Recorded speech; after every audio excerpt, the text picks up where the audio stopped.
Hey everybody, welcome to 20Q, 20 Questions with Interesting People, where we learn the origin stories of everyday superheroes in the LGBT community and friends. I am your host, the very handsome Tim Kirk, and our guest this time is Hugo Greenhalgh, author of The Diaries of Mr. Lucas, an incredibly fascinating account of the life of the man who was, by most accounts, an ordinary man, nothing, no celebrity, nothing special, just an ordinary man who lived through the tumultuous hardships of being a gay man through the late 40s until his death in 2014. He was convicted of cottaging, of offenses in cottaging, which is a British term for public sex in men's restrooms. He did spend some time, a considerable amount of time in Dublin, where my mom was from. And I'm going to start off the interview with my first 10 questions, which I do ask every person. Hugo, a bit about your background. Where are you originally from, and what was it like? Well, thank you so much for getting me onto the podcast. I really do appreciate this. And thank you, hopefully, to your readers who will rush out and buy The Diaries of Mr. Lucas, available now from Atlantic Books. And that won't be the only plug I'll be doing, I'm afraid. But if you check on Amazon.com, you'll be able to find it. But yes, my name is Hugo Greenhalgh. I'm a journalist by trade. Formerly, I was at the Financial Times for 11 years. I've just left Reuters, the Thomson Reuters Foundation, where I was there for 6 years and launched their LGBTQ plus news website called Openly. But originally, I'm from Devon in the southwest of England. Capital city of Devon is Exeter, where I was born and brought up. So Devon is the ideal place to grow up in. It's beautiful, bucolic. You've got Dartmoor, it's incredible moorlands. You've got the sea down by Exmouth. So it's a beautiful place to grow up in and a fantastic place to escape from, basically. It's gorgeous, lovely, but very dull. So you get out very quickly. So that's me in a nutshell. Again, very working class kid, brought up in what we call a council estate, state public housing, went to a comprehensive, again, state school, disappeared to Edinburgh University to study English and Russian, and finally became the dream job, having read Tintin, which I'm sure you have in the States as well, the story of the cub reporter with his dog Snowy and Captain Haddock, became a reporter, became a journalist, and that's what I'm now doing, and now become a writer. Well, that is absolutely fantastic. Great background, great story. I have been to Britain and I have been to the UK and all over. And oh, fantastic! Which bits have you been down to Devon? No, I haven't been. I think I've been to Southend-on-Sea, and I've been as far north as Leicester. You need to get out more in that case. I mean, the question to ask for any person heading to Devon or Cornwall is with scones. I'm not sure how you pronounce it in America, but do you put the clotted cream on first or the jam on first? Most people do not use clotted cream unless they're at the formal tea. Oh my God, that's even more horrendous. Butter. Yes, they use butter, maybe jams. Yes, Americans are just so barbaric. Philistines, absolute Philistines. Absolutely. So my second question is, considering where you come from, our mutual disdain for people who don't use clotted cream. I did start this. It's entirely my fault. Sorry. Which life experience had the greatest impact on you? Well, it's a bit of a toss-up, actually. I mean, when I was 19, I took the British government to the European Court of Human Rights here in the UK over the gay male age of consent. At that point, it was 21 for gay men to 16 to heterosexual men, so completely bonkers and absolutely immoral, unjustifiable. You did that? I did that, exactly. Myself, really? Wow. My then boyfriend, Will Parry, and a third person called Ralph Wild. The three of us took the British government to the European Court of Human Rights. And it was a year and a half, 18-month-long campaign of giving speeches to universities, town halls, local radio, local telly. We spent the entire 18 months. I was supposed to be a student at that point up at Edinburgh, but I missed out my third year of a 4-year course entirely to spend the time bombing up and down the country to change hearts and minds and ultimately changed the law. We got close. In 1990, let me get my dates right, 1993, was it 4? Anyway, there was a free vote in the House of Commons due to our court case, because it became a very, very hot political issue at the time. The campaign backed by Stonewall, which is this incredible human rights organization here in UK and also across Europe. Free vote in the House of Commons means you vote with your conscience rather than along party lines. And it rather typical British fudge, it went down from 21 to 18 rather than equality at 16. Which annoyingly nullified our case at the European Court of Human Rights, because I'd started when I was 19, so therefore 18, no need for you.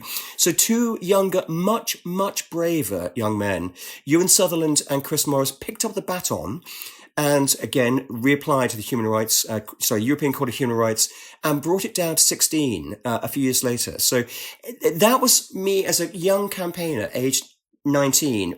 Incredible experience. Rather terrifying. We got death threats. My mum, even poor mum, got a bloody death threat. It's appalling.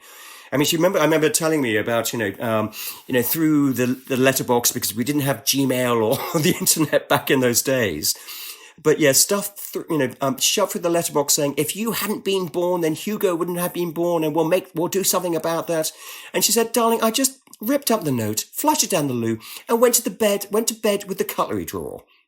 Love her. Wow, how to brush off that type of nonsense. So that was an incredible experience.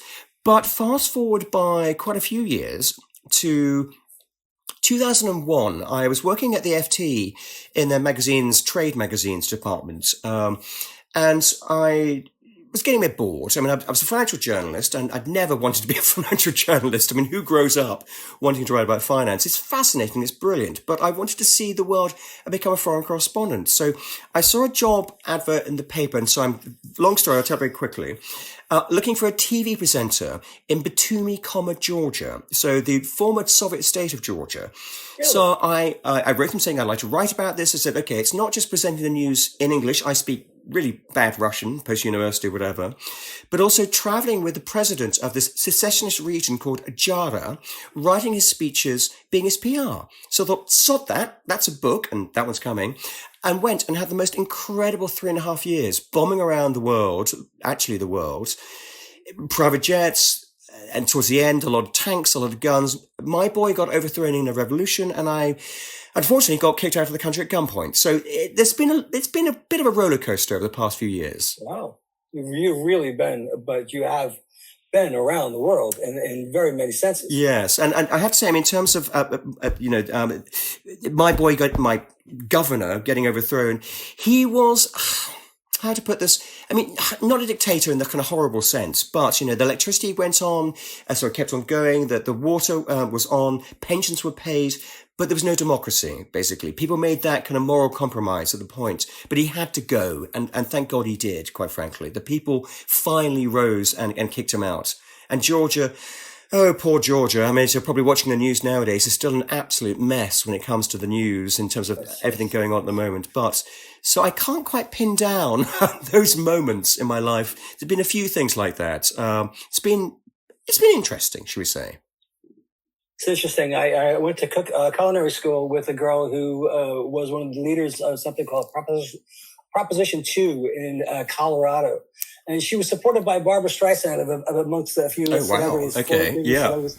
And the woman she was partners with in this and repealing this legislation, she wound up taking her own life because she had so many death threats and so many stresses. Awful! Jesus Christ! Yeah, and this is in the 90s, and we were one of two people in our class, and we were pretty much on the outs with all these other people, and there was a load of stereotypical closeted guys from Brooklyn and Staten Island who were in our class, who were bullying, and they did their best to, if we had to go through a door, they made sure it was locked. If it had to do something, it was, we missed lectures because we had to go around the long way and interrupt another class. And it was that type of thing. So I understand that. Yeah, but I'm so sorry to hear about your friend. I mean, good Lord. I mean, she did. I wasn't someone that I knew. It was her friend, and she went through a tremendous ordeal with that, but she actually was successful.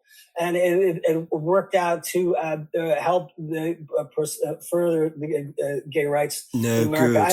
I worked for NBC Universal for a number of years, and I was the event lead for out at NBC Universal, which was the largest ERG. So I did all the Pride in New York City Pride parades and everything. Oh, fantastic! Like that for a number of years, and 2013 and 2015 was New York State and federal recognition of marriage equality. So those are banner years, and it was millions upon millions of spectators. No, congratulations! So I had those days, and I've been involved, and I do know a lot of people involved in activism. But it's appalling but it's appalling to hear, because I mean it does take the toll. Basically, I mean certainly, I mean I was a very narky 19-year-old, a very bolshy 19-year-old, and nothing was going to stop me, nothing was going to silence me. But again, the amount of, if I can say the word crap, the amount of crap we got from the media, from the public, from everything. You know, these are quite dark days in British history when it comes to being gay, being queer, being out. I mean, it's moved. The dial has moved enormously in the past 30 years. But it can have an appalling effect on people. So yes, I'm so sorry to hear about your friends.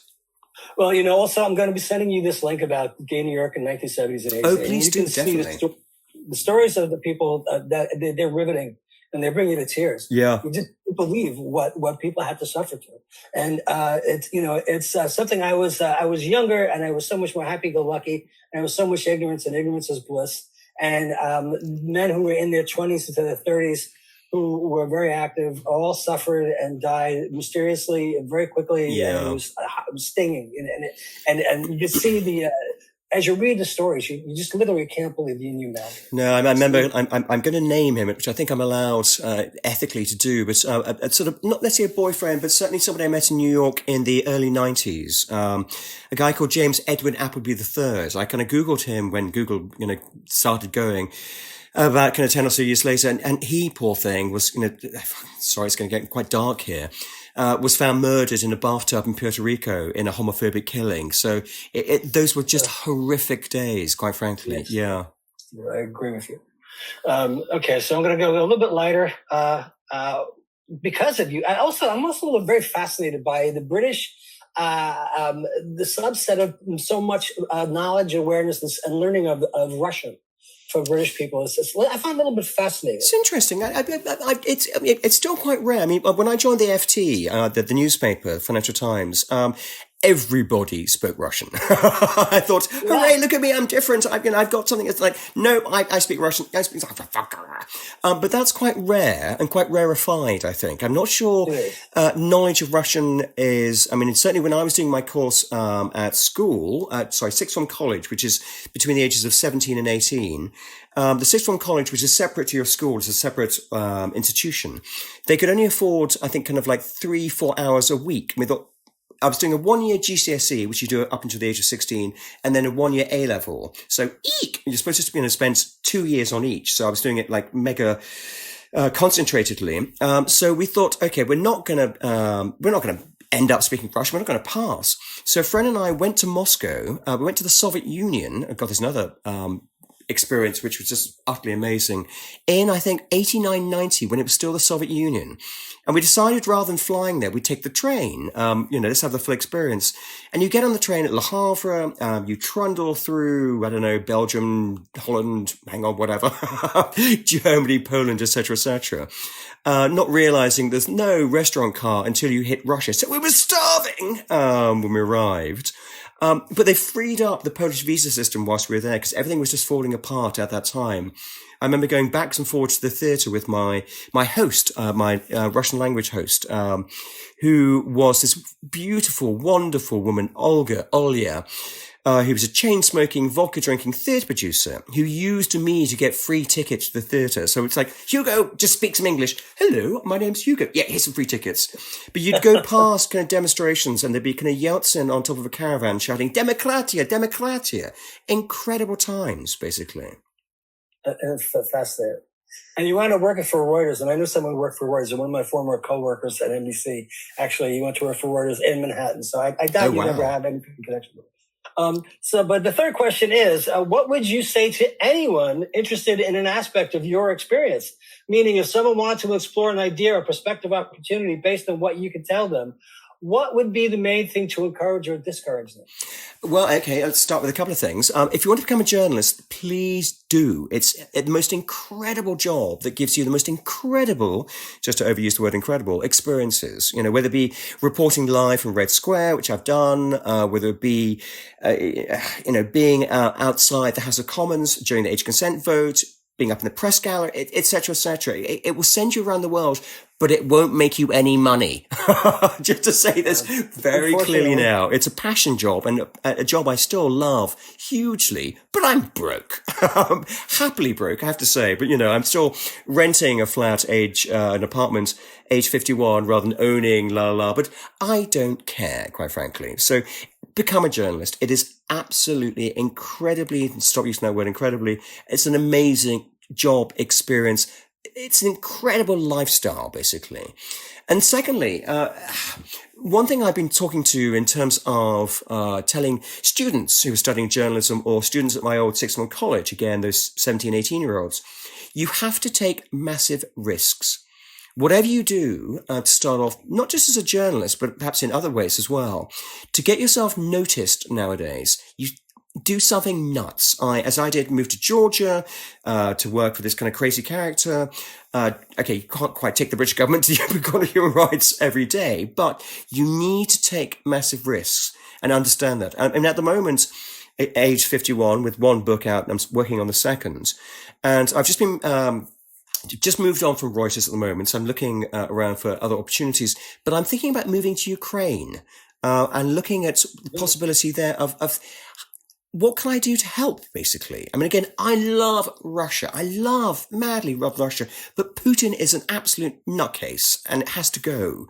And I honestly don't think that the Russians are wholly behind him. But I was in Ukraine last year for I don't want to call it the first anniversary because that sounds like something to celebrate, but the first year since Russia invaded Ukraine, and meeting such incredible LGBTQ plus Ukrainians, other people, hearing their stories. This incredible trans woman, Anastasia, who has turned her flat into a drop-in center for trans people looking for sex hormones, looking for transition medication, which the state can't afford.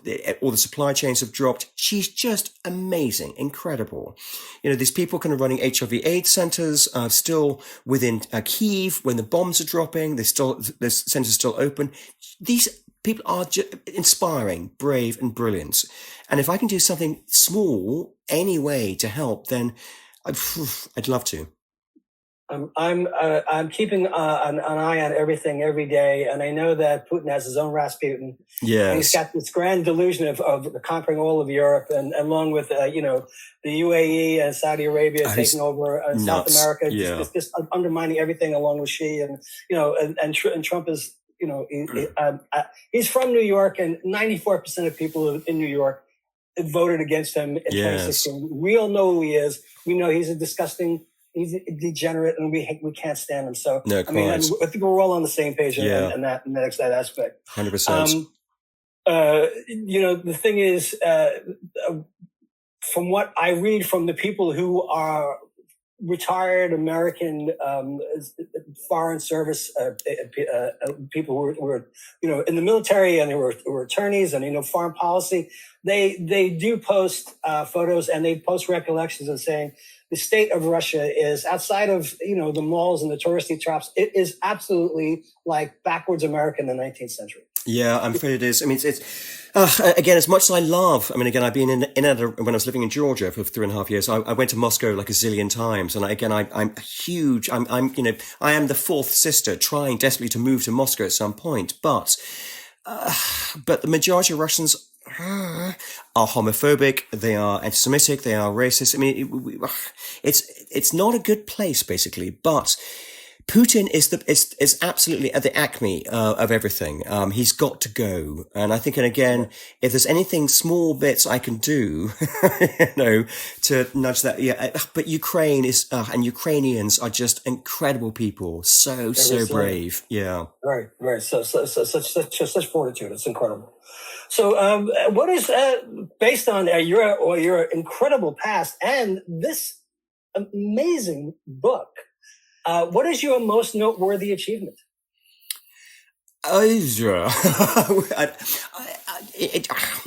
So you can see I'm doing a Boris Johnson stumble, whatever, making noises rather than make an answer. It's probably the age of consent campaign, because, I mean, again, hopefully, I mean, we didn't quite change the law entirely. We got the age of consent down from 21 to 18, not equality at 16. But I think we were part of a broader movement at the time that really did change, again, cliche, hearts and minds. Tony Blair, when he became Prime Minister in the UK in 1997, was an absolute kind of arbiter of that. Obviously, we're not going to talk about the Iraq War and everything went to afterwards, but Britain changed enormously in the late 90s. And I certainly think that the Age of Consent campaign and the other campaigns for sexual equality that were going on at the same time in the UK, gays in the military, the fight to allow gay, lesbian, bi, trans people to fight in the military that was going alongside us. There were various employment rights, again, for gay people, and I should say queer people more generally as well. Society was changing enormously.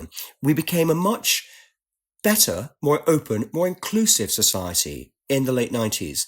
And I think, excuse me, my small part in that, I think, yes, that's probably what I'm most proud of, basically, to be part of a wider cultural shift.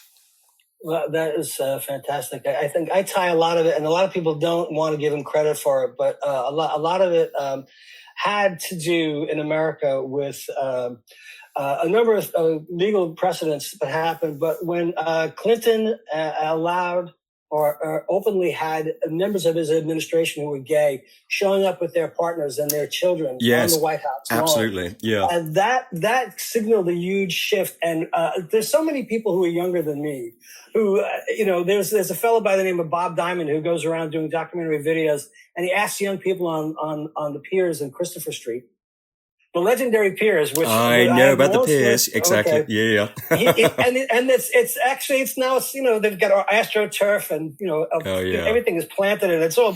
And we can talk again about Clinton's legacy. Don't ask, don't tell. Not so good, but yes, in terms of visibility of gay, of queer people at that point, was incredibly important. Exactly. This is the same time as Philadelphia had come out, and I remember being working in an office. And people did not know that I was gay. One or two people did not know that I was gay. Yeah. And then I would get on an elevator with them, and they would make these faces, these grimaces, and they would shuffle over to the on the far side of the elevator for fear that they were going to contract AIDS from me. Good Lord. Or just I was going to give them I was going to infect them with something. So and then it became a much more easy to be out, even though I was the gay at work. I think you're right. I think life, society, culture did change. Tim, I'm going to ask a very rude question. I'm going to switch the tables. Being a journalist, I have to do this. Okay. Forgive me. How old are you? Sorry. I'm 64. Okay, I'm 51, so we're 13 years apart. But I think we went through the same years, if nothing else. That we saw visibly, actually, culture, society again, becoming more inclusive, and us, you and I, becoming more visible.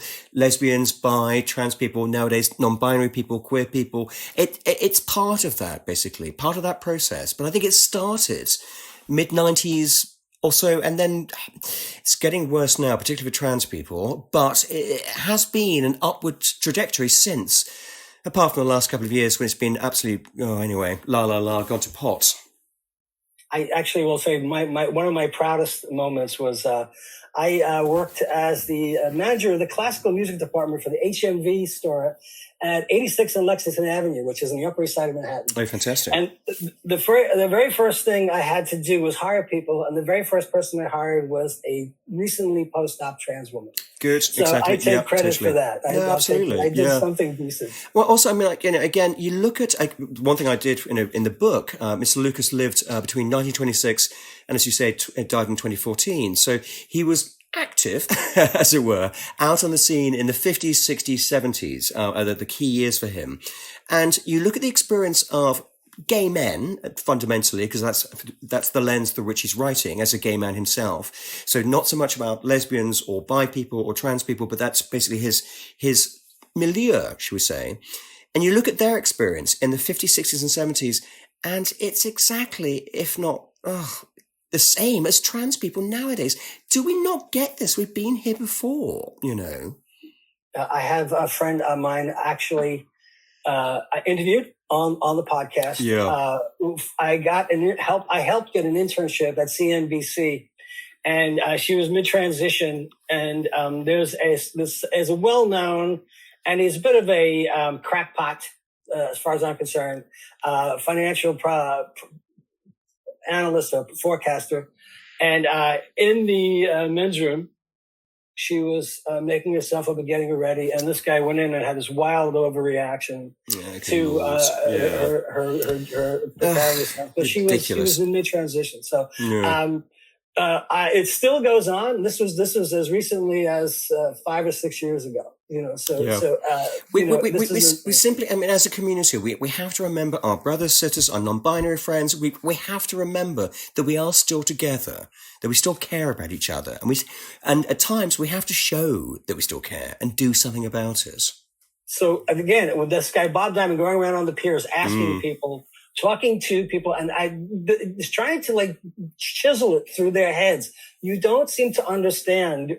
You're standing on the shoulders of people who threw themselves on a bomb for you. Exactly right. And he's going up to some person, some well-dressed, well-to-do, young, disaffected kid, and he's sitting there and he's asking him about Stonewall. And the kid said, yeah, I heard about that story.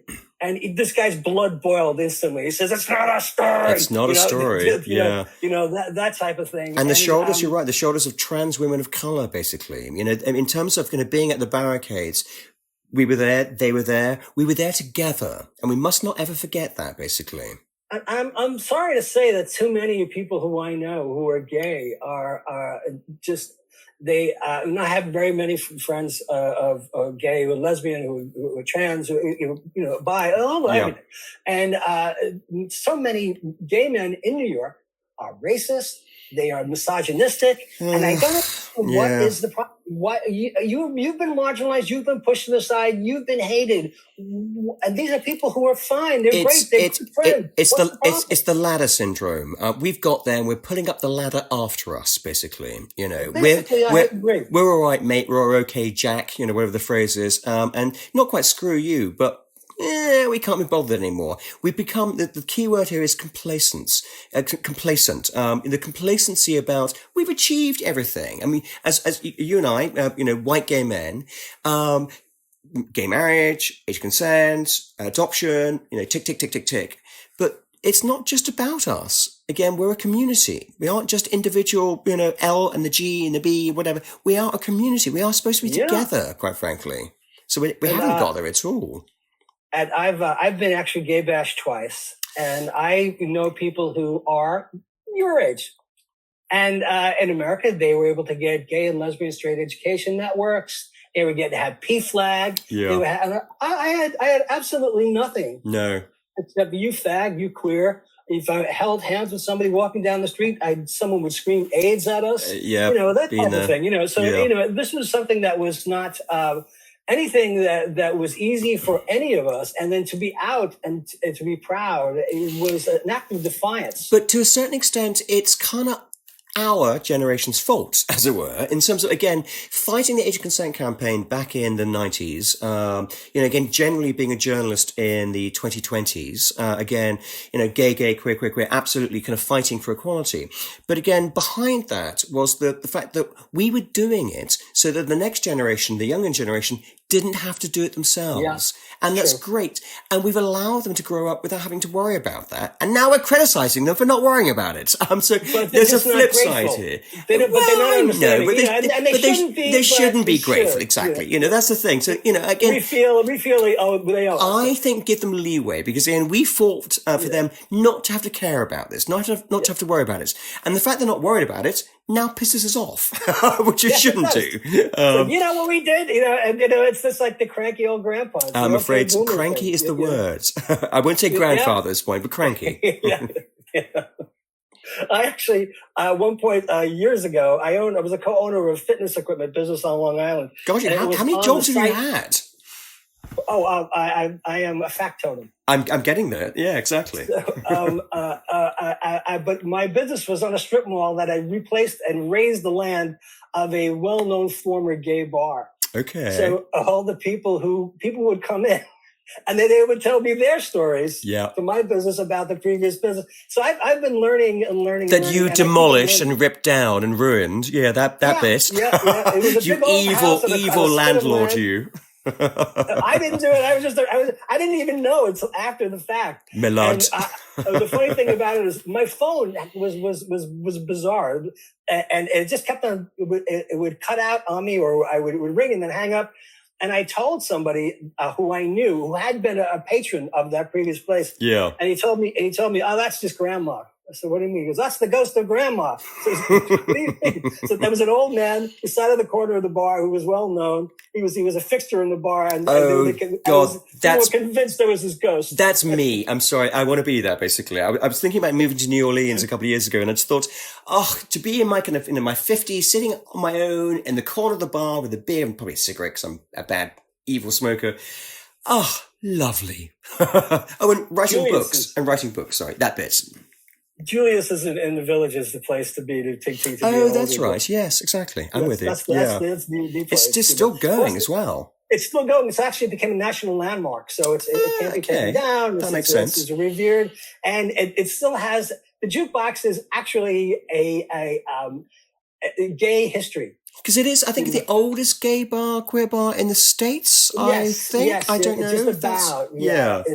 And the owners have kept it pretty much. It still has the great French fries and the burgers. Yeah. What they did do, though, which was kind of crestfallen for many people, is I don't know if you remember, the restroom, the men's restroom was covered with album covers of Broadway shows. I don't remember that. Okay, yeah. It's been a while since I've been there, but anyway, yeah. It was all torn out and it was painted black, and everybody was just destroyed. No, you've ruined so many Queen's life. How dare you? Yes, but if you go to listen to the jukebox is gay history. Oh, perfect. Yeah, It goes all the way back. It goes Judy, Eliza, Cher, everything straight up. I have to say, I'm sorry, but I am completely anti-gay when it comes to this stuff. I hate show tunes. I hate musicals. I'm so sorry. I'm the world's worst gay. I'm a Liza Minnelli fan. I know. Liza Minnelli, she can do me no wrong. No. So I'm one of those people. I'm one of those. I'm a dreadful, sneery British person. I'm sorry, but no. I've gotten to meet a few of them too, and I just hang on. Okay, I'll take this. Have you met Liza? Yes. Well, okay, that's bloody impressive. I'll take that. Yes. Okay. And Bette. And ignoring who cares about Bette Midler? What was Liza like? She was very low key, down to earth. I was working with somebody who was a set designer, and he was working in the easy listening section, and he was in between gigs, so he was working there. And of course, and this guy was a very bright guy. Yeah. He actually went to Rio, and he ignored his advice, and he went to I think Ipanema, and he got second-degree burns, wound up in the hospital, and he picked up Portuguese while he was in the hospital speaking to the nurses. It's a bit of a random story, but keep going. I had become friends with him, and then I was fascinated with his character and his background. Yeah. And he told me that Liza was coming one day. Which one? Squee! Oh my God, Liza!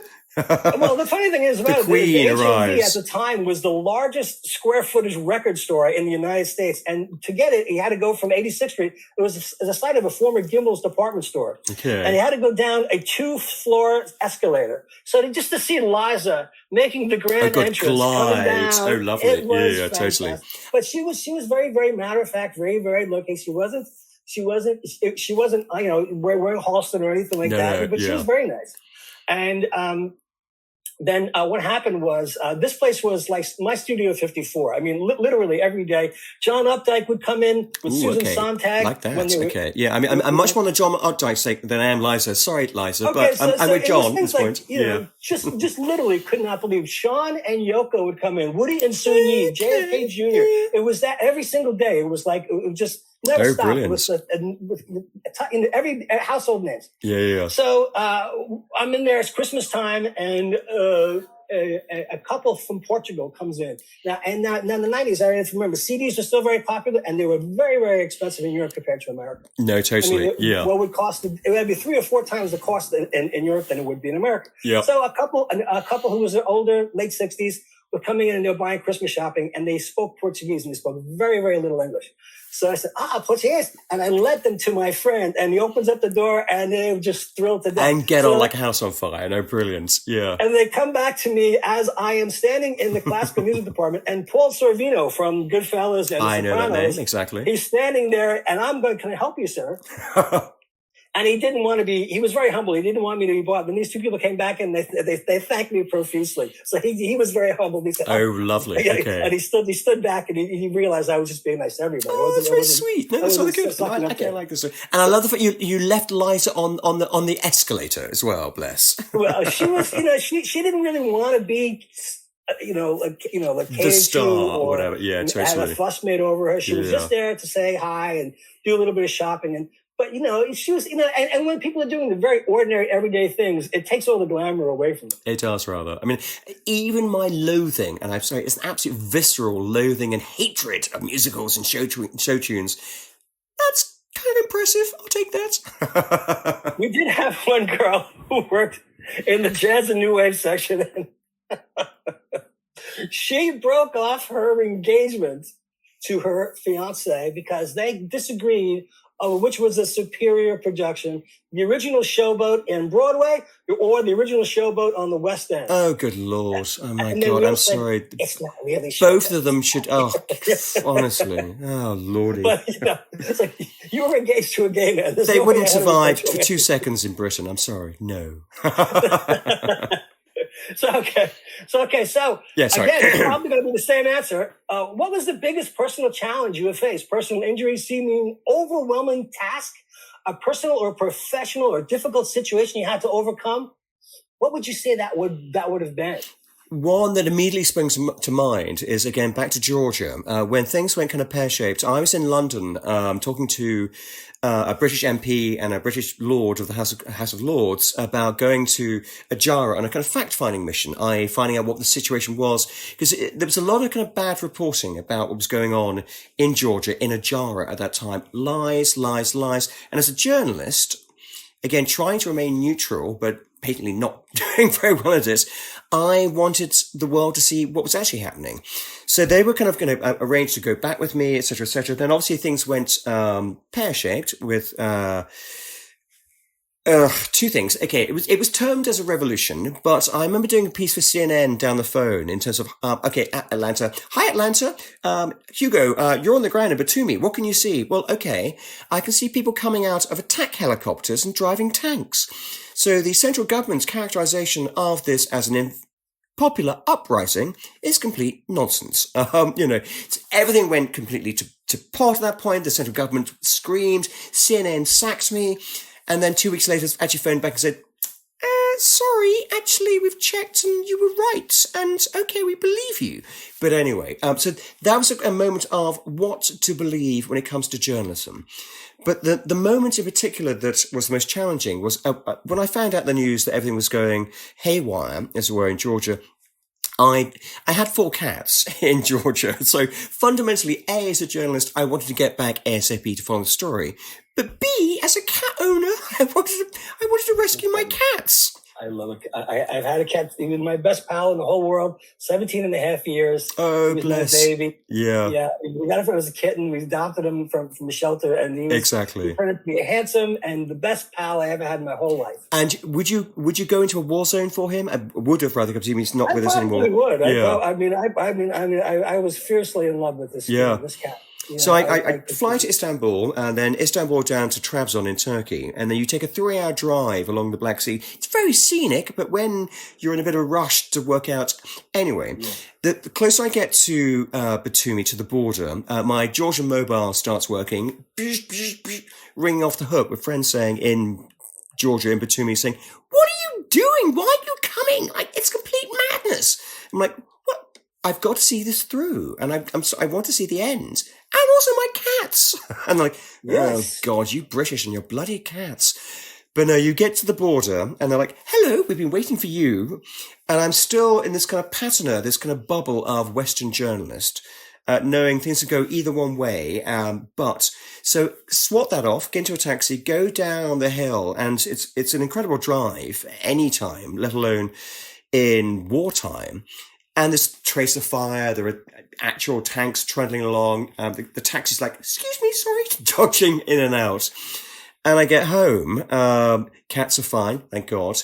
Phone starts ringing again. It's the TV station where I work, saying, help, help, we're under attack. Because what happens during a revolution and invasion, where do you go first? You go for the palace, the government, and then you go to the TV station. So I phone my interpreter, my translator, Hatuna, and say, do you mind? Are you okay with this? And she's like, no, I'm with you. I'll come with you. Don't worry. We'll do this. And we get to the TV station, and there is, of course, an angry mob outside, all screaming, let us in, blah, blah. And this terrified, 19, 20-year-old Georgian conscript standing at the door with his gun shaking visibly. So I'm like, okay, all in English at this point. I think don't speak Russian. My Georgian was pretty crap as well. Speak English and be English, i.e. so if anything happens, then it's an international, anyway, whatever. So, excuse me, no, don't punch me yet, sorry. And we get to the front, and the Georgian conscript, poor thing, shoves his gun in my ribs and says in Georgian something like, no, not coming in. And I say very loudly in English, yes, I effing am, get that effing gun out of my effing ribs, I'm coming in. Grab Hatuna, shove him out of the way, and go in. And that was dumb as hell, because as Hatuna said quite rightly, Hugo, he wouldn't have shot you, he would have shot me. So that was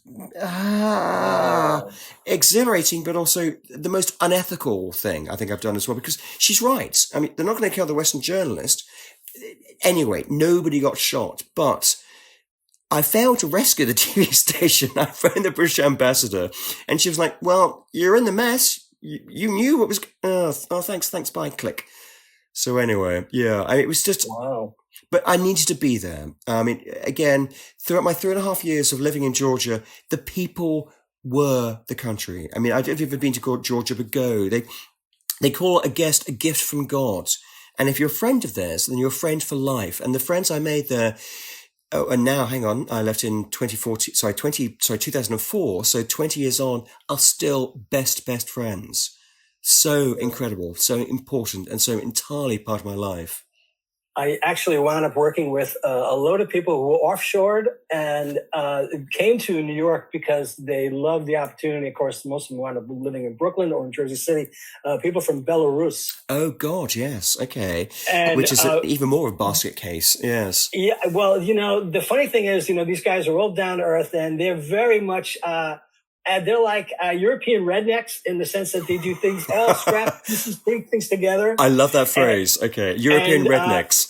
yeah, but they're not harsh. They're the kind of the redneck, the way a redneck builds things. I'm with you. Builds things out. They do everything. It's all Rube Goldberg and everything, and that's their mentality. And I remember them telling me that they were working still for pennies on the American dollar when they were here, but the money they could save by living together would be and enormous. send home would make them a hero. Yeah, totally. 100%. So they told me that they laughed at Americans who were willing to throw away money on exported vodka, especially Stolchnaya or something like that. They say, that's an entire month's salary. Nobody would do that. Everybody's got their own moonshiner, and some of them will make you go blind, and some of them taste like honey. But everybody knows somebody that you go to. Yeah. You don't do this stuff. This is for tourists. You've again kind of put your finger on it. Again, one needs to separate the state from the people. Again, when I come out to Russia, Ukraine's a separate case, but because Ukraine is absolutely on the side of heroes, Russia at the moment is absolutely on the side of devils and evilness and horribleness. But when you talk to the Russians themselves, they're not like that. They're not Putin. They're not stooges, whatever. And the same with Belarus, which is this obviously appalling satellite state of Russia, run by an absolute, is it Lukashenko? Yeah, he is a monster. Yeah, exactly. Just appalling. But again, the Belarusians that one meets that you've met they're not the state. They are people. And they're people just like us, basically. That's one thing I loved being in Georgia. You arrive in 2001, and people are like, what musical instrument you play? I'm like, the recorder? I'm like, well, hang on, because I've got a violin. I play the piano. They're so incredibly cultured. They've read all of Dickens. They've read all of Hardy. And they're like, you think, oh, Christ on a bike. I just came here to present the news. And you're asking about Hardy? Brilliant, stunning. Something's funny is in being, especially a New Yorker, Yeah. you're perceived as being bougie and a little bit more pretentious. But the funny thing is, we have our newsstands that they sell. There's the tobacconists, and they also sell lottery tickets. And the guys who work there, almost entirely from India or Bangladesh, they speak 4 to 6 languages. Yeah. And to become an American citizen, they know more about American history. They know their own country's history. 100%. They know our country's history, and they can speak a number of languages. Yeah. Americans can't even speak English. No, correctly. totally. Yeah. And they're basically ignorant of just about anything that isn't beyond their tactile sensation range. Yeah. And they don't care. Exactly and, right. And those are for people who are prospering. Okay, Tim, quick question if I may, again, turning the tables to ask you questions. Have you lived abroad at any point, or? I've traveled, but I haven't lived abroad. I mean, and I've gone to the UK and I've been in North America for the most part. Yeah. But it's been limited by, just family obligations. No, sure. But no period of time, like a year, 2 years of living in another country, that type of thing. No, maybe like an extended summer or something like that, And with my mother was from Dublin, and my parents lived in England. Fantastic, yeah. My mother actually lived. My mother was a victim of the Magdalene sisters. I'm with you. Yeah, Ireland, and she was one of 11 children, and 4 of them died before they reached maturity. Do you want to explain to the listeners what the Magdalene or Magdalene sisters were about? I mean, it's a horrible story, but people might not know. Sorry, just to. The laundry, give the context. The laundry for fallen women, and my mother was actually just because out of poverty and ignorance. My mother even told the story of her sister, who I would have been named after if I was a girl. Had died of scarlet fever, tied to all 4 posts of the bed, retching and screaming. It's appalling stuff. And they had no people, ignorance and lack of access to medical care, poverty. My grandfather had been he worked in. He died in 1933. He served in the British Army during World War I to make a living. Most of his shoulder shot out, so we just hung there. He died of tuberculosis in 1933, but because he had papers to travel, he was Eamon de Valera's personal courier. Okay, that's interesting. During his funeral, my mother almost fell into the grave during the cannons of the gunshot. Yeah. And then after that, she was sent to live with the Magdalene sisters, who tortured her for years. No, it was a nasty story. Yes, and it was actually a tormentor. My mother added a sense of obligation when my 2 oldest sisters were toddlers. She took a boat to visit Ireland. She went back to Ireland, and she, out of a sense of obligation, she went to go visit the Magdalene sisters. And the cruelest, harshest one reached her arms out to grab my sister, one of my sisters. And my mother instinctively pulled her back. Yeah, winced and flinched. Sorry. Yeah. Yes, because she realized this old woman couldn't do anything to this baby, but even because so, of the memory of how cruel she was, and how sadistic and and they were, and they truly were. Sadistic is the word. Yeah. So my mother lived in England. She started in the buzz bombings. She lived with her oldest sister, who had 9 kids. She lived from 1941 until 1952. And then she wound up in Cambridge with my dad. My dad was in Camp Mildenhall. He was a tech sergeant in the Air Force. Okay, he had been recalled from the Army. He was at Fort Dix. So he was the American GI, like, hi. He was a sergeant. I'm Brad. I'm Chet. What was your dad's name? Sorry. My father's name was Thomas S. Cook. Hi, I'm Tom. I'm Tom with a big jaw. Like, hello, I'm an American accent at this point. It's like, hello, he was a big dancer. They met on Christmas Day. Perfect. At a church function. No, that's a lovely story. Brilliant. They were very, both of them were very drunk Catholics. Oh, sorry, Catholics. Yes. And they were married in Newmarket on Fergus, and they lived on Garlick Row in Cambridge. After he was, I shall Google that a bit later. Brilliant. That's a lovely story. Meeting on Christmas Day as well. Oh, very romantic. 1951. So brilliant. Yes, and then she came, and then my mother's story was very much paralleled by, I think, it was Neil Jordan's film Brooklyn. Yep, I'm with you. That my mom said. That's basically her story. Fantastic. So that's what she went through. But she had living in absolute poverty. In Dublin, on the north side of Dublin. And I've been there many times. And all that with the family. I've been to I can go into my Irish accent. I usually do. Oh, come on. Let's hear it. This one. Come on. Well, my mother would say things to us like, "Will you stop acting Mickey the idiot?" And we thought that was an everyday. Okay, you're going to have to do that again because you went very quickly there. Will you stop acting Mickey the idiot? Will we have no peace in this house tonight? Okay, that's okay, I'm not Irish, so I'm not going to say that's good or bad, but it sounds sort of convincing. Well, that's me, mom. That's me, mom. And I would speak to Irish people thinking that this was an everyday Irish expression. And they would say, "What's that?"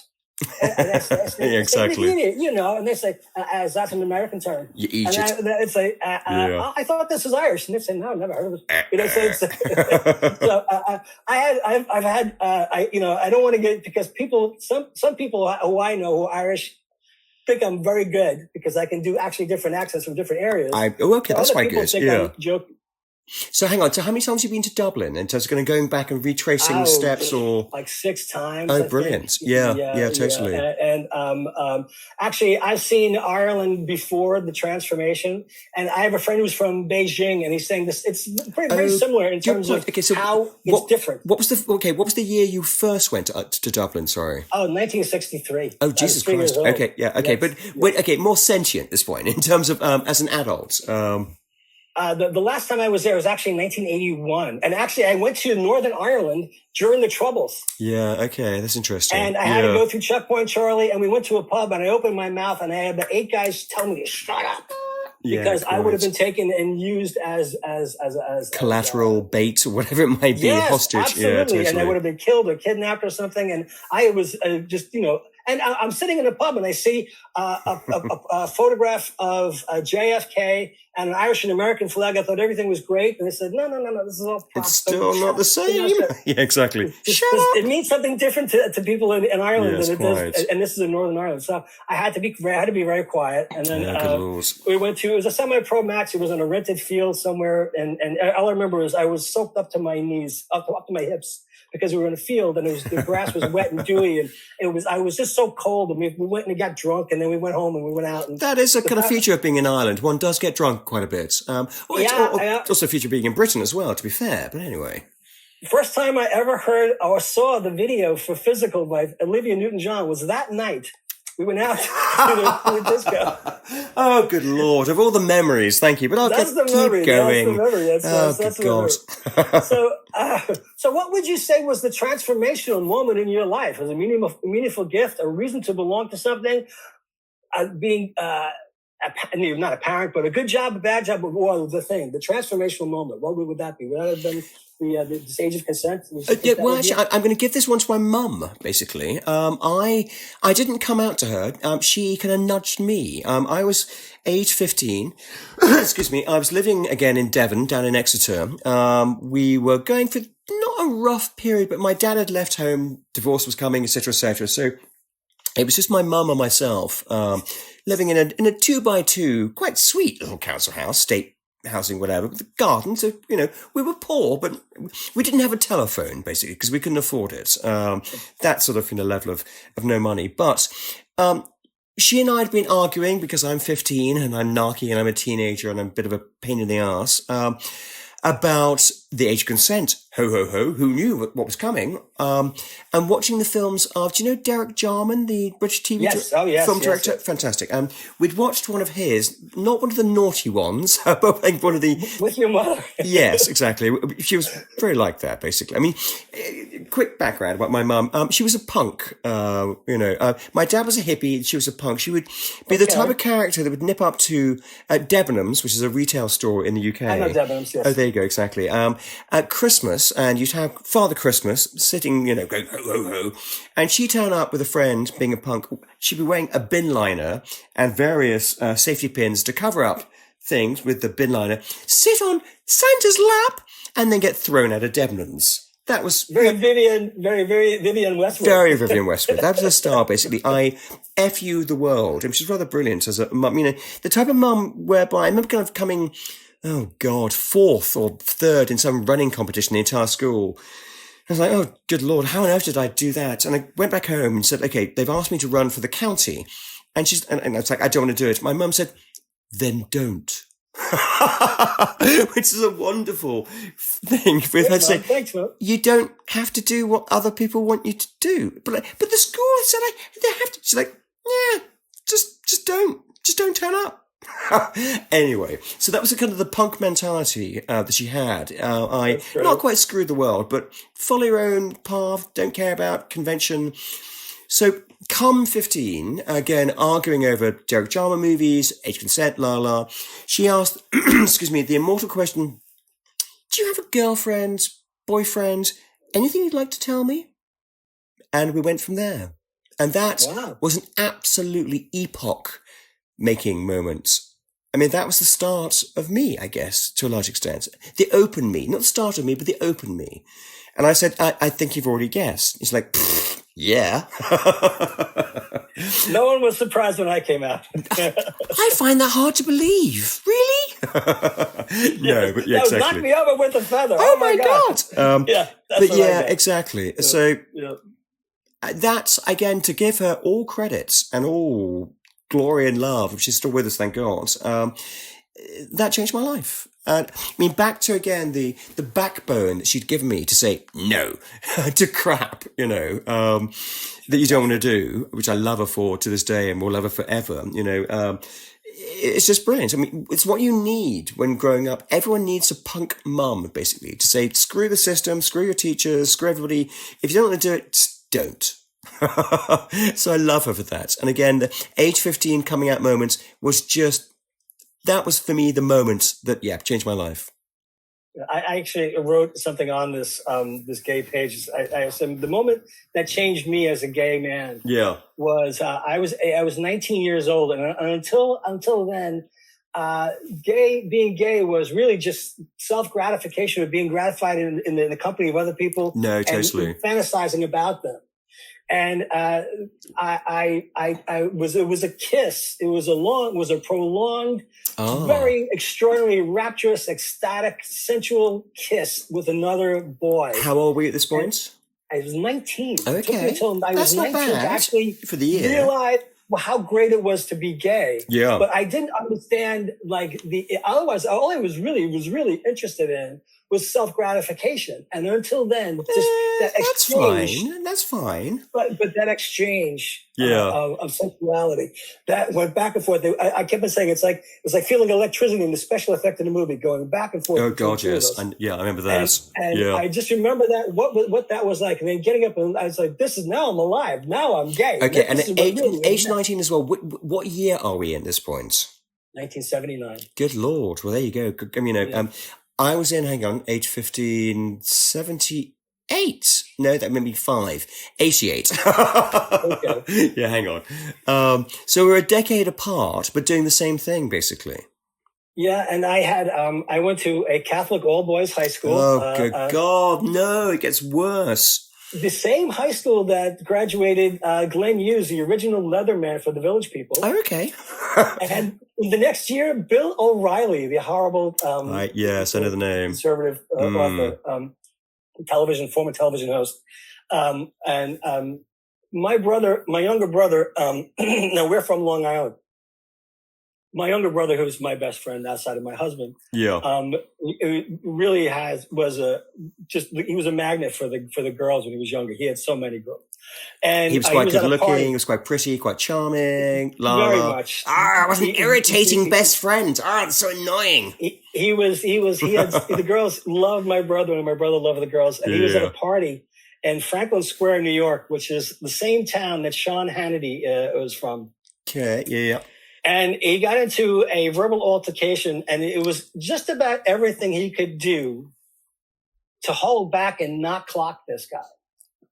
And but we keep saying, Tommy, you should have punched him out. You could have changed the course of history. Totally, totally. If only. He just wanted to save face and not lose his cool in front of the girls. From that kind of 15-year-old moment of, Mama, revelation, not much of a revelation, I came out probably pretty pronto, or actually before, excuse me, a friend who was madly in love with, I said, okay, sod it. What would you say if I told you there was madly in love with you. It's like, oh, that's so cool. That's so cool. I'm like, yeah, and anyway, but I came out not necessarily at school, but the girls ran the school. It's a co-ed school, but the girls ran it and protected me like crazy.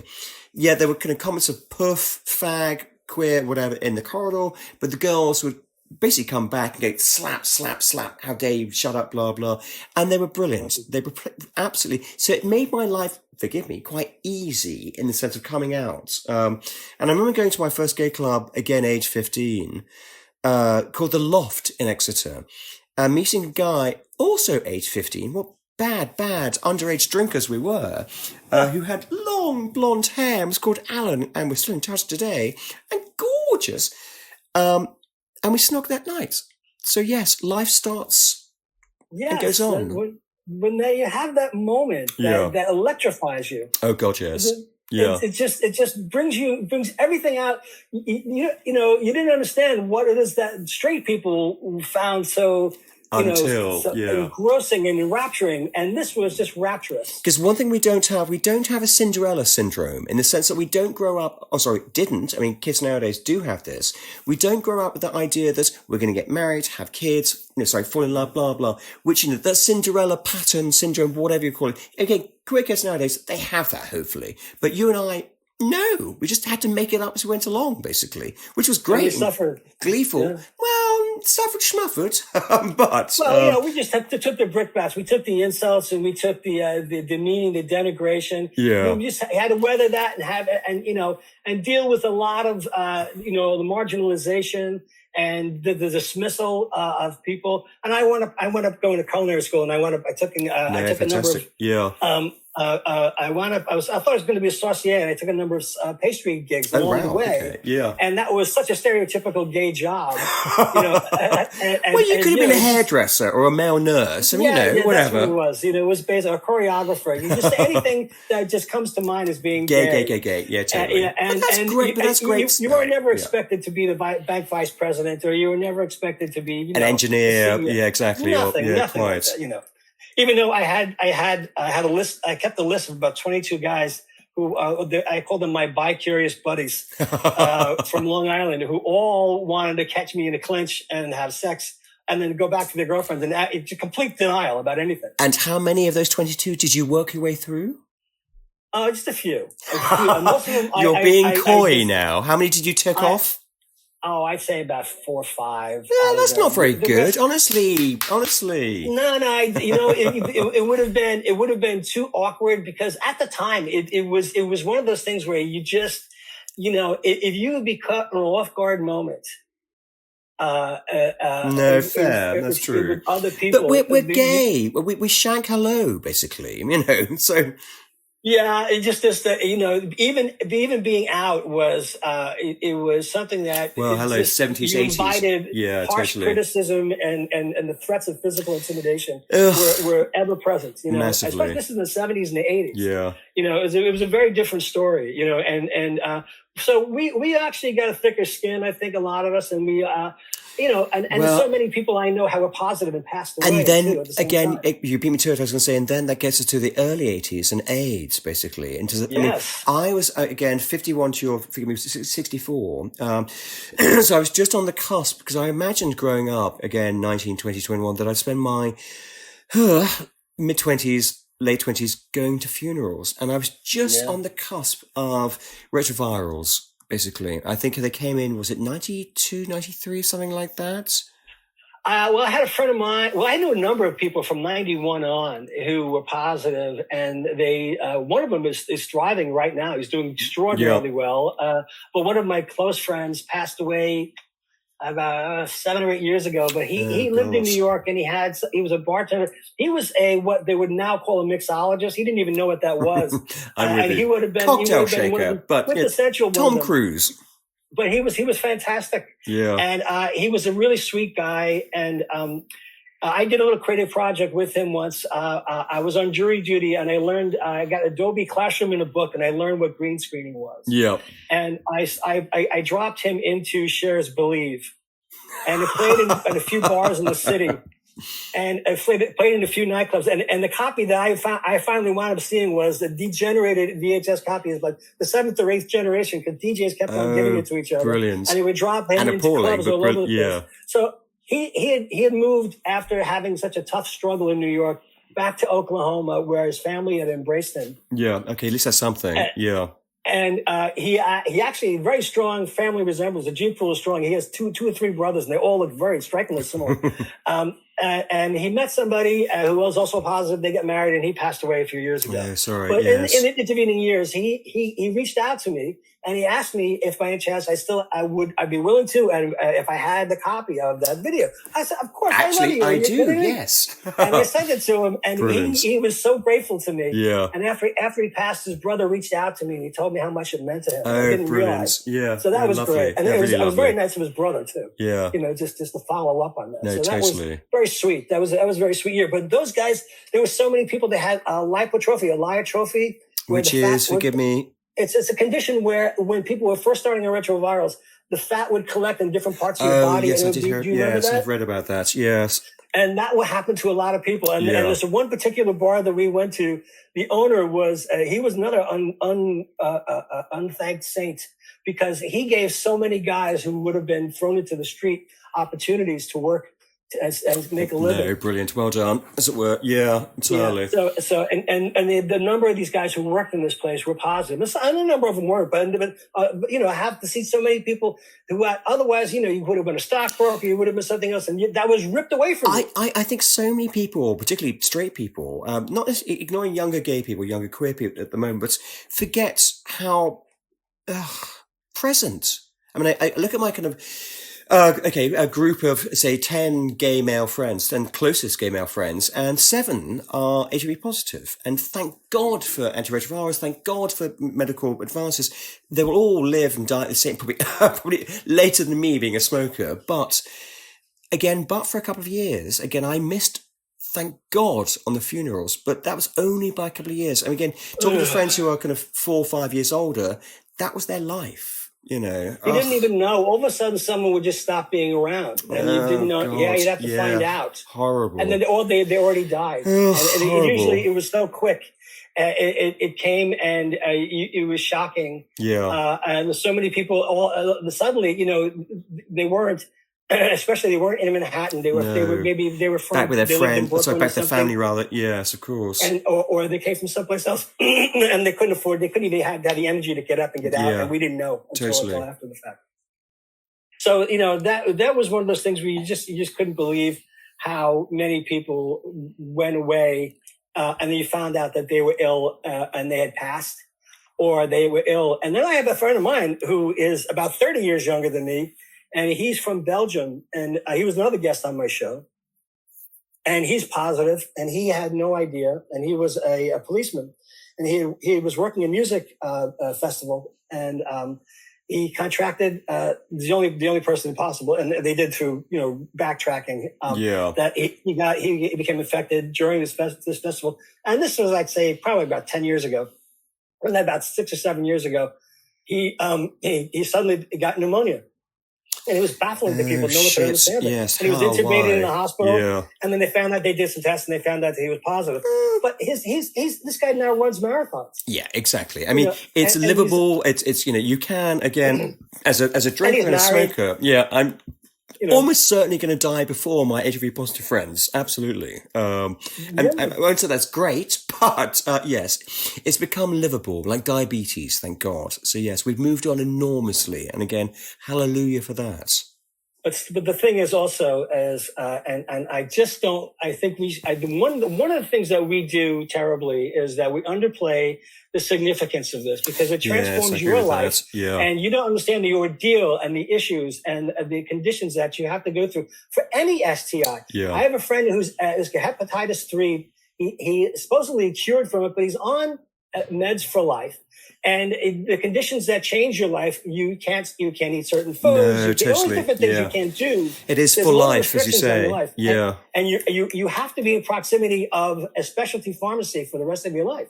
And I don't think straight people or the wider society realize this. Again, when I went on PrEP for the first time, HIV negative results, it's still terrifying. I need to go and have another one soon, but whatever, And I was given PrEP.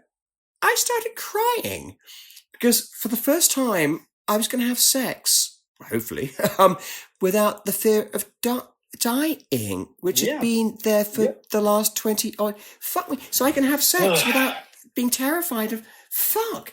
And the magnitude, again, I was just there in the doctor's office, whatever, sobbing. And the poor doctor was like, "Are you okay?" I was like, "Yes, I am." I can't quite grasp this. Yeah, totally. I remember the first when I started going to bathhouses, and I was a habitué of hello, sleazy. Pardon me? Hello, sleazy. Well, of the in New York, without a doubt, the greatest bathhouse. It's not the Continental for me. It was the St. Mark's Bathhouse. Okay, I'll have to take your word for that. The St. Mark's Bathhouse was owned by the same guy who owned the legendary nightclub, The Saints, in the East Village. It was inside the former Fillmore East. That was also a legendary rock place. Fillmore East was where both the Allman Brothers and Leonard Skinner developed. I know of it, but never been there, I don't think. But yes, exactly. Yeah, it's now a bank in so it's just unremarkable. But of course. Or a Starbucks or whatever. Yeah, totally. Yeah. And but the St. Mark's Bathhouse is actually another landmark. It's where James Fenimore Cooper wrote Last of the Mohicans. Yes. So it can't be torn down. Entirely. But I remember going in there as a 19-year-old, and it was a frenzy from the moment you stepped in. And that's what you want, age 19. Frenzy. Give me frenzy. And then it became, as I wrote, the thing is, one night I was at a club, which is not that far away. It was a little farther east in a much more sketchy neighborhood in those days, in First and First, which was very, very desolate. And you would not want to be alone in that neighborhood. Oh, God, exactly. And you'd be held up at gunpoint and stuff like that. So this place, I was in there, and there was an older man. He was in his 30s.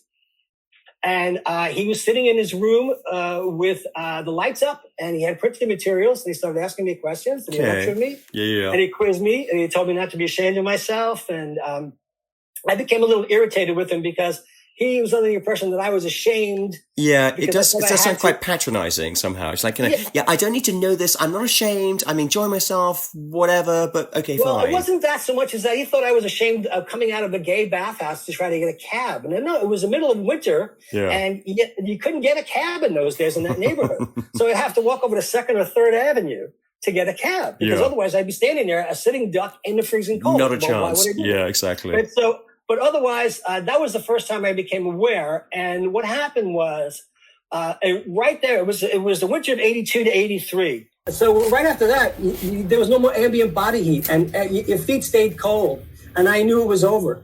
There wasn't anybody going to the baths anymore. No, exactly at that point. Because people were dying. And hang on. Yes. Okay. Again, awful question, but how many of your friends died? Sorry to ask this rather personal question. Well, I mean, how do you define a friend? I mean, people that I knew or people who were good friends, because people I knew, I'd tell you the hundreds.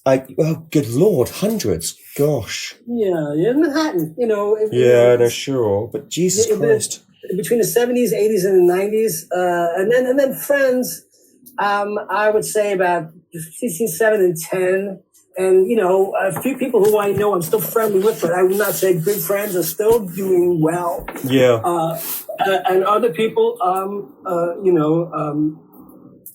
passed away. And again, I don't think people really realize the magnitude of this, just how much it affected not just yourself, not just our community, but just, again, the magnitude. When you say hundreds, I mean, good God.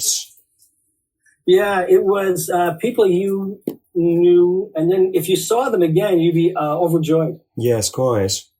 And sorry, did you have any more questions for me? Yes, I do, actually. Okay. What drives you? What gets you up in the morning? I love this question. The passion for writing. I love writing. It rewinds to when I was age 12, 13, 14. I would sit in cafes, on the back of brown envelopes. I would write any old crap. wasn't necessarily a diary keeper, but I've got shoe boxes full of unfinished novels, of started musings, of whatever. I always wanted to write in whatever fashion, so I became a journalist. So a hack, basically, a writer for money. Yeah, I'll take that. But also a writer for passion. Again, when I launched openly the LGBTQ plus news website for the Thomson Reuters Foundation, which is the charitable arm of Reuters, that was absolutely a passion project. It's unfortunate that still to this day, we need to tell stories, again, untold stories from Africa, from South America, from India, from the Far East, of people, gay lives, queer lives, which are not being heard. So again, what gets me up in the morning is the desire to keep telling those stories, to keep writing. This is the thing too. In America, I think it's like 70 to 80% of people are still in the closet. Yes. And yeah. it's usually and I've seen I've let people off the hook because I've seen that look. I felt that Hang on. So who are you letting off the hook here? People who have been inadvertently outed. Okay. Yeah. And let that slide because you can see them being just like their whole world, their mental construct is collapsing. Yes, quite. And it's not my idea. I don't believe in cruelty. I always say you are who you are in your own time. And you don't believe in outing, do you? I say you are who you are in your own time unless you deliberately hurt people. If you're a hypocrite, exactly. Yeah, precisely. If you're a hypocrite, it's a fair game. Some stupid evangelical blah, blah, whatever, yeah, quite. I agree. Phony Oscar-winning actor. Of which are quite a few, yes. I've actually had experiences with people who were very successful. Just to remind you about the laws of slander here, but keep going. So I'm not going to mention any names. Yeah, thank you. But one of them was, and it was a completely non-sexual experience. But you are the most insufferable. I mean. You got to tell me. Okay, who? You can edit this bit out. Who?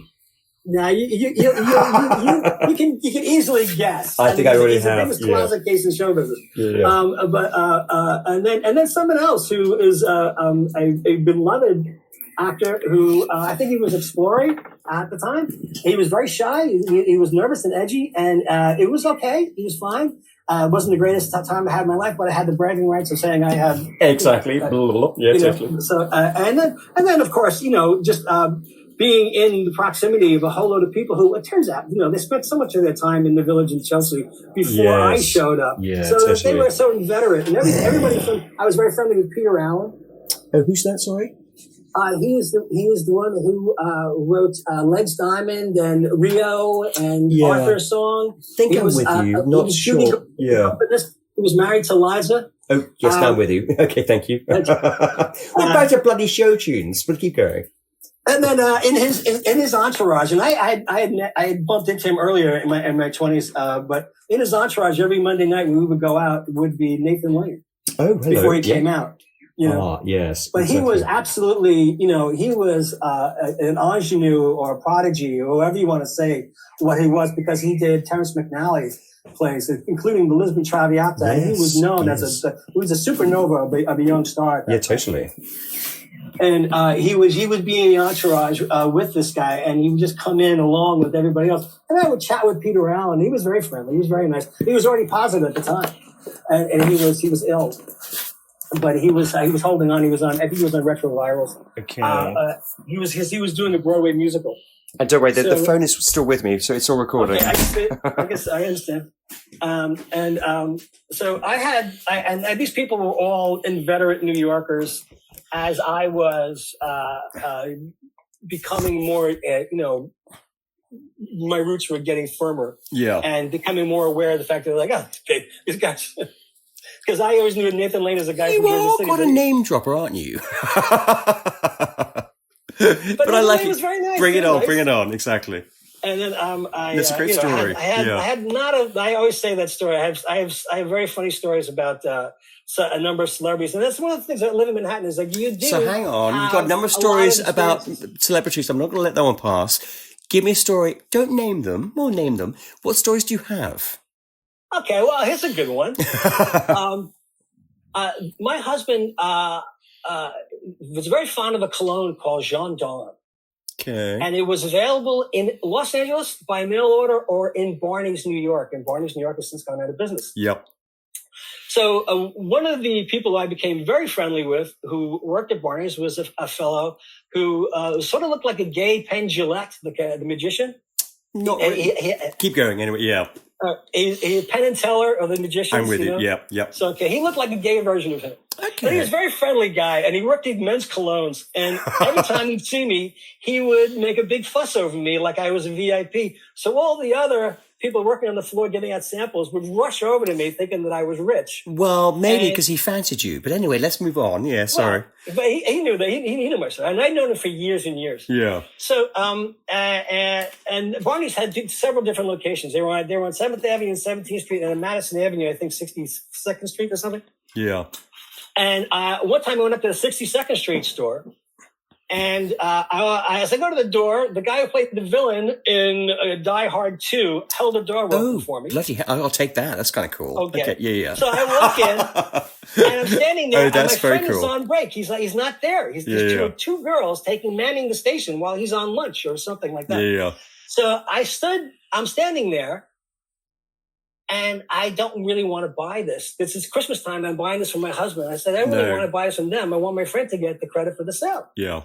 So I said, do you mind if I wait until Tyler comes back so he can get credit for the sale? They said, oh, no, don't worry about it. No, so I just prefer that he got credit for the sale. That's kind of cool. Okay. So I'm standing there, and all of a sudden, as I said that, Mr. Union, Mr. Labor, to my left, sidles over to me from about 10 feet away, stands right next to me, and I do a triple take, and I'm looking at Bruce Springsteen. Bloody hell. Okay, bloody hell. Okay, you're fine. Yeah. Not bad, love, not bad. Then the personal shopper comes and takes him away. And in Barney's, they had a personal shopper. They had somebody on staff with your measurements. So they would try on clothes for you, so you wouldn't have to try clothes on. So you could just sit in a chair drinking champagne or cappuccino. Exactly. And there'd be a three-way mirror, and they would see what it would look like on you. So they'd come away, and that was it. So I go to the girl and I go, did you just see what that was? And they go, you just missed Richard Pryor, Richard Gere, and Michael Jackson. Okay, wow. And I look down the hall, and there's Richard Gere and Michael Jackson.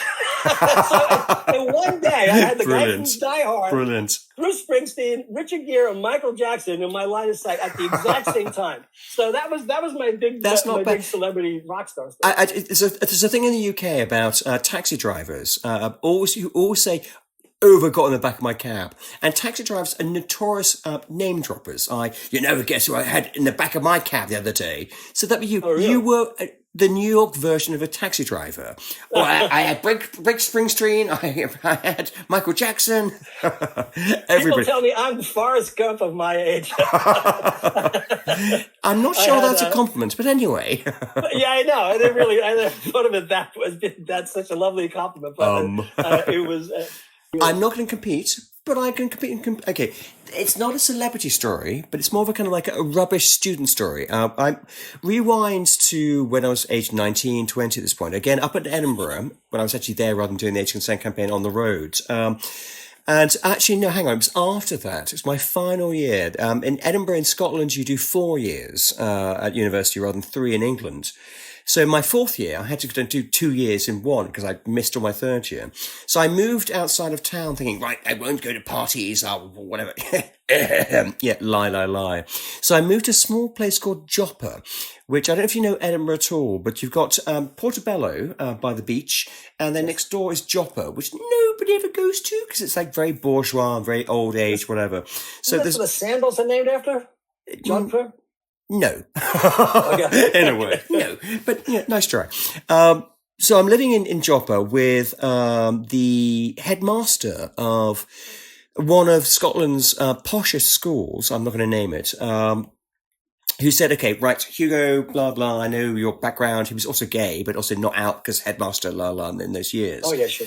One thing you must not ever do is bring people back. I'm like, good, don't worry. I'm here to study because I've got to do 2 years in one. I'm not bringing anyone back. And a friend of mine, who was directing Sunset Boulevard in London, came up to Edinburgh. It's like, great, we'll have a drink. Just a quiet drink. You can see what's coming. And he was like, oh, okay, fine, we'll go and see a show. I think it was Joseph and the Technicolor Dreamcoat. And again, I hate musicals. Fine. I said, fine. That's a good one to hate. Yeah, it's an easy one to hate because it's really rubbish. But anyway, sorry, Angela Lloyd Webber. And of course, we meet up with the cast afterwards, and we go out for drinks with the cast afterwards. And we're at a late night pizzeria. And as one does, you meet up with the Scottish national rugby team, because all the girls and the boys of the Joseph and Technicolor Dreamcoat are flashing their boobs and their pecs or whatever, and the Scottish rugby boys are like, oh, I love this. So I'm like, hey everyone, back to mine. So me being banned from bringing anyone else back brought back the entire cast of Joseph and Technicolor Dreamcoat and the Scottish national rugby team. That's brilliant. Sorry. And how long did it take to return the residence to its former state? Yeah, okay, exactly. How bad was the damage? It was very bad. Yeah, I would imagine so. I would imagine that was a rough one. But anyway. Okay, so what's the first thing you want to come to people's minds when they think of you?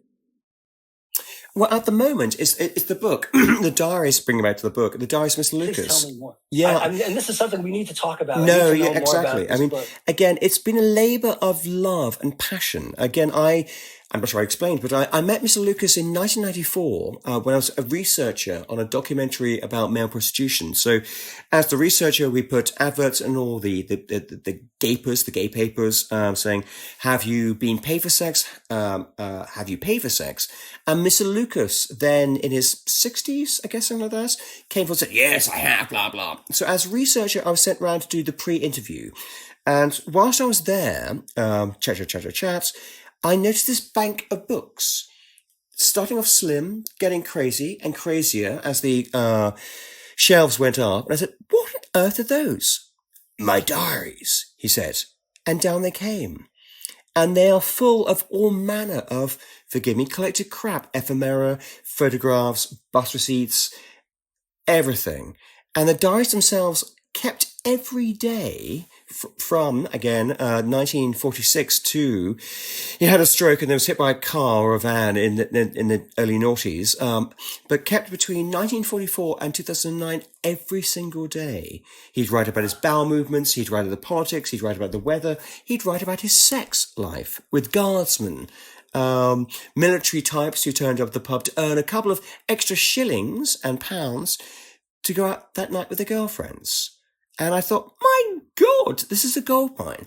So for the next 20 years, literally, I went round to talk to him 3-4 times a year, not just to get my paws on the diaries, but also because the stories were fascinating. He was fascinating. Absolutely. And I think, as you said earlier, he wasn't famous. He wasn't a particularly incredible character, but through his diaries, he was a remarkable man, an unremarkable character, but with remarkable diaries. And they are, and I'm looking at them now. A friend came around the other day to have a rummage through them. And they're just incredible, basically. So I'd like to think two things, come back to your original question. A, that I've done him proud. I think I've done him proud.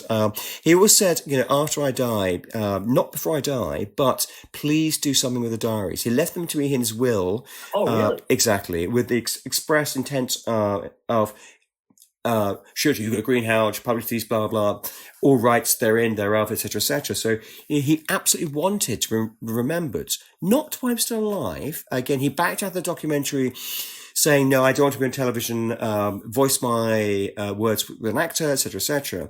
But that level of diary keeping, again, is incredible.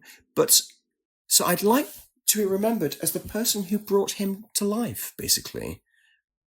The thing is, to me, is the impression as an American you only get of Kaijing is as the Stephen Frears movie with Gary Oldman and Albert Molina, Perk Up Your Ears, the Joe Orton enough, fantastic. And that's the impression that I get. So that, this is the perception that I know. I have no other actual real knowledge of the experience. Have you been cottaging? In America, that was my very first cruise was in the Penn Station men's room. Oh, there you go. So yes, basically, yeah. And again, back to the kind of 50s, 60s, earlier 40s. That was not the only way. I mean, again, Mr. Lucas was a very dry civil servant. He worked for the Board of Trade, which I guess in American terms, the business unit, whatever, blah, blah. Again, very much buttoned up character in his 3-piece suit, everything tied on up. When I saw him, the photo. Yeah, exactly. When I met him in 94, still in his 3-piece suit, but his black suit then was done up down one side of his arm with safety pins. He was covered in dust, bless him, and whatever detritus was in the flat. The flat hadn't been cleaned for 40 years as well. It was an absolute Miss Havisham flat. Oh, my God. It stank. And I thought, oh my God, I'm in love. Yeah. As a wannabe writer, as at this point, a baby journalist, I thought, I mean, F me, wow, basically. So no, in terms of the one thing I'd love to be remembered for is doing him proud, as it were. Okay, so then what is your Zen? What do you mean by that? What is it that gives you that sense of you lose yourself and you just humming along, you feel connected with the universe without being conscious of yourself being inflicted? You just feel in complete harmony. Yeah, I've never done that. Okay. Yeah, no. There've been times when I've walked on the street saying, you rock, as it were. In Georgia, when everything was going weird and everything else was like, great, I'm in the middle of things. I'm in the middle of geopolitics. I'm in the middle of macro events. Oh my God. And writing the book, for me, it's what I wanted as a kid growing up was not to be remarkable, not to be remembered, but to do something significant. And okay, age consent campaign, okay, great. And again, appalling thing to say, but I'm a footnote, a teeny tiny footnote in history. And I love that. Fantastic. But you rocked on that. And that's part of like your Zen. Like, it makes you, I guess there's a certain sense, like when you go to that place in your mind, you feel fine. And the problem is you're asking a British person to talk about their ego, and a British person would never do that.